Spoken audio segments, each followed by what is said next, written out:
chocolate chip cookies.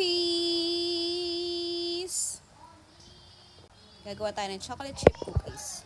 Ito ang mga ingredients na simpleng-simple lang. Asukal galing sa tindahan. Asukal na puti binili ko sa baking store. Butter, sa grocery lang yan. Mix na natin. Mix, mix, mix. Mix ulit.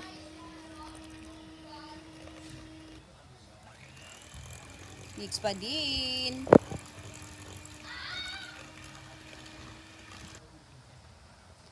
One egg yolk and 1 whole egg.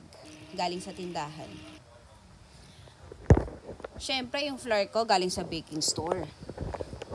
Quality yan. Pero pwede rin naman sa tindahan kung gusto nyo. Pero mas masarap pag galing sa baking store.